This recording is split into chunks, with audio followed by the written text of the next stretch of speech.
really sure what I meant to say here, to be honest. You know, it's sweet that everyone's worried and stuff, but I don't really want to talk about anything. I mean, there isn't really anything to talk about.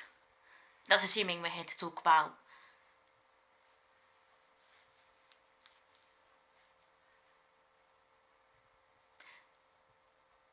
You know, I'm actually doing fine. And anyway, I heard that 93% of people actually lie to their therapist because they're scared of getting judged. So, I mean, even if I do tell you everything I'm feeling, you'll have to work out if it's true or not.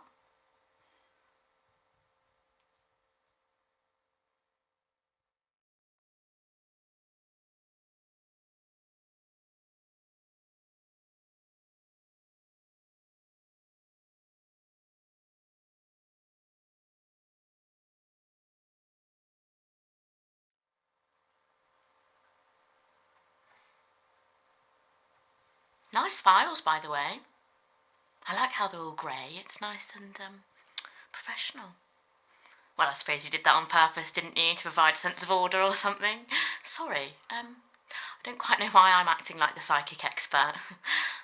No, psychic, that's not it, is it?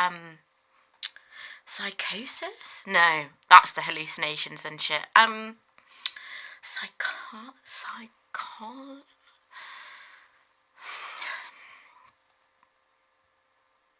I don't really have a filing system, if I'm honest.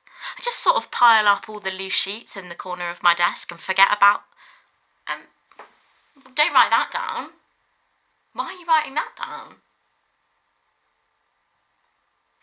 Alright, well, that'll teach me. Sorry, I'm not very good at holding a conversation, especially when the other person isn't really pulling their weight. No offence. It needed to be said. It was the elephant in the room. And not that you're anything like an elephant. Although, I suppose you never forget. Yikes. Tough crowd. You see, now I can't work out if you're writing down what I said or my impeccable joke, which admittedly didn't land the way I expected it to. He would find this right now fucking hilarious. Great sense of humour, that guy. Sorry. I realise I've been insincere for the past however many minutes, and it's always hard to make that jump from insincerity to sincerity, but I actually did mean that. I'll tell him about this at some point, I'm sure. It's not like he's going to be in there forever, is it? He's going to love this. Oh, you guys got me in here for a little circle time.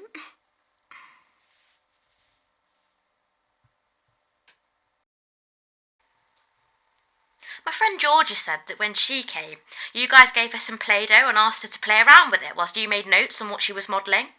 Now, I mean, I fully acknowledge how fucking weird that is, but nonetheless, I would like to know when we be getting to that bit, because it's been a hot sec since I've modelled Play-Doh. Besides, I've heard it's a really good form of therapy. Yeah, art therapy. You know, when they get you to draw what's going on inside your head and send it off to a professional for signs of trauma. Not that I've been through any kind of trauma. Really. I think that's something you'll have to talk to Joe about. I bought him some Play-Doh once. I thought it might encourage him, or, I don't know, make him feel like a child again. Not up to that though anymore, is he? For the obvious reason, and because he's 22. I mean, it's not the perfect age for modelling Play-Doh, is it? Although, I say that, but I know plenty of people our age who still use it. They say it inspires creativity and keeps their brain young. I mean, I just think it's probably an indicator that most of our friends are actors.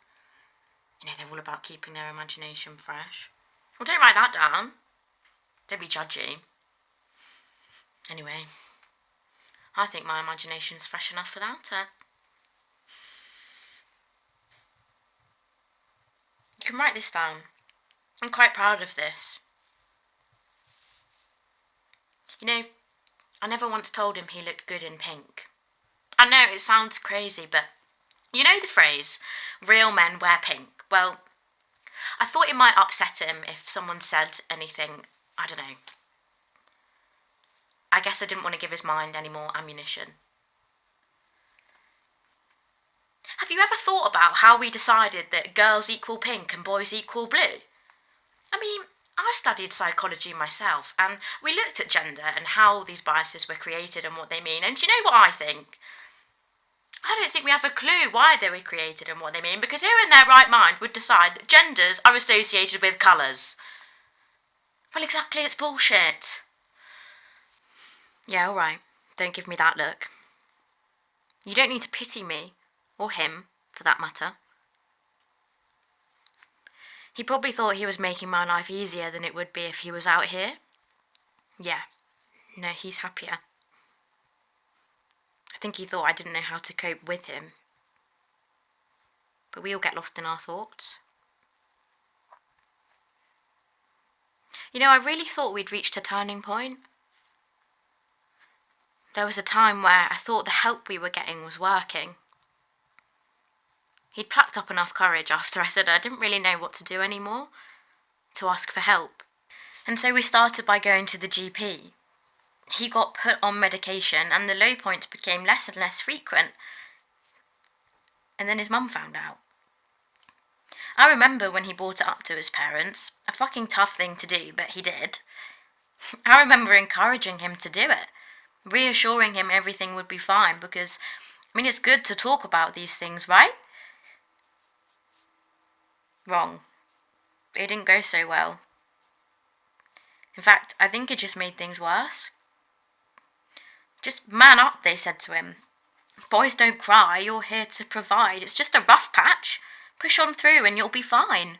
His dad was especially, well, angry, really. He kept saying he'd taught Joe better than that he'd given him a better guide to life than that. You know, it really fucking bugs me that it's 2021 and yet we still see men as the providers. Like, since when did we become so cold that we've taught an entire 50% of the world's population that they're not allowed to cry? It makes me really angry. Apparently it all originated from American football. They used to shout man up to their teammates when they wanted to defend man to man. But now it's like the symbol of masculinity. Joe's a Jets fan, so we love watching American football. And I guess for a lot of people, like at face value, they are manly men. I mean, you just have to look at their arms to see that. But, I mean, what started off as a sports tactic has been translated into, don't be a sissy, just toughen up. And it really fucking bugs me. It bugs me that I don't understand it. That I won't ever get to experience it. I don't know. I guess I just didn't realise how different depression was in men than it is in women. It bugs me that I don't get to know how he feels anymore. You know, like, how can you gel with someone who is living a totally different reality? Yeah, I think that's what I'm trying to get at. Our realities used to run parallel, and now they've got totally different destinations, and our relationship is running off the momentum of us when we first met. And I get it, you know, telling people would make it too real or bring it into reality or something. Understandably, but it doesn't make it easy. I can't think about him being my soulmate, my best friend, who always knew what I needed, without thinking about him lying there deciding that his life was so pointless that he didn't want to do it anymore. Or that the only way he could take back control was to quite literally put his life into his own hands. It's sad, isn't it? It's really fucking sad. How his name is no longer happy. His name is now deeply, deeply sad. His name is now brought up in shitty therapy and not in a funny story about last night's escapades, but as a reason for me to need help. It's fucking sad. When someone's role changes from being your rock to someone that you have to be strong for.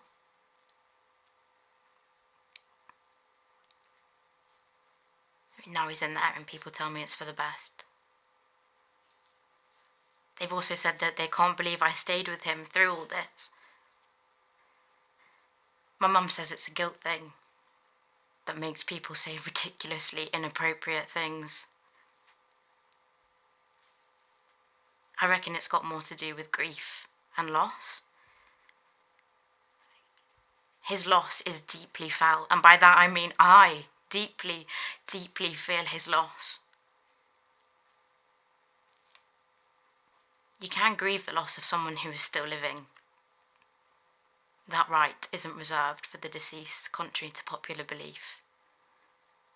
I mean, why wouldn't I have stayed with him? I love him. I just want him to get better.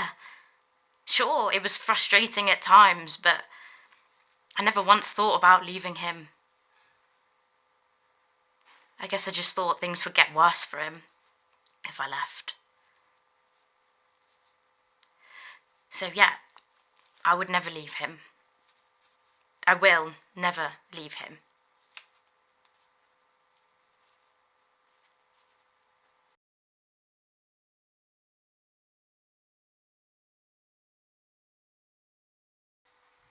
Life is too painful to be worth it, I reckon.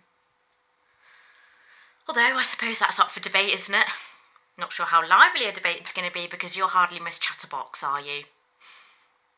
Oh no, go on. Take the floor. Penny for your thoughts. I often wonder what he's doing there. You know, at the hospital. Like, is it better? Or is it just exactly the same, apart from this time he doesn't know anyone and he doesn't know the place? So how can he tell if he's happy and if he's sad when he doesn't even know how to get to his bedroom or how everyone else in that place feels too? And that shit really messes me up. I dream a hell of a lot about that. Well, nightmare is probably the more operative word. Pain and worry transcending consciousness, I suppose.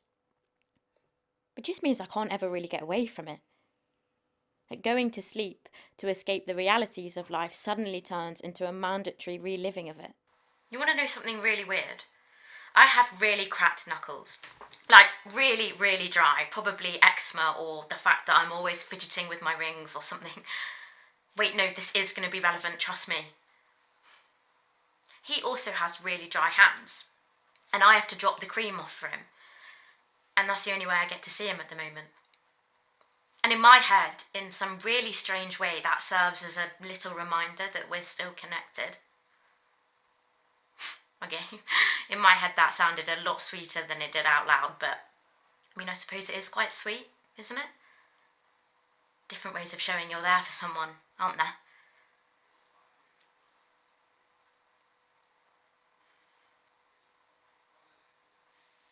Okay, I just don't get you one bit.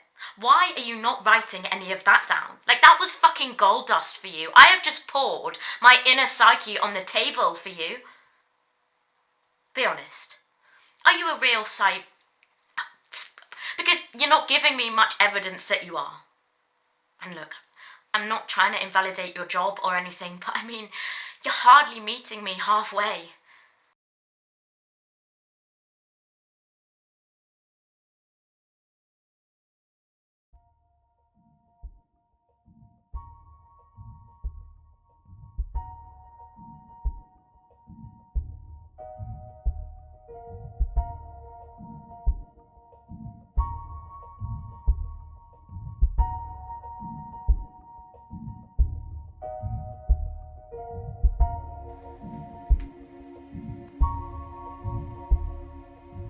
You really think he's not coming back?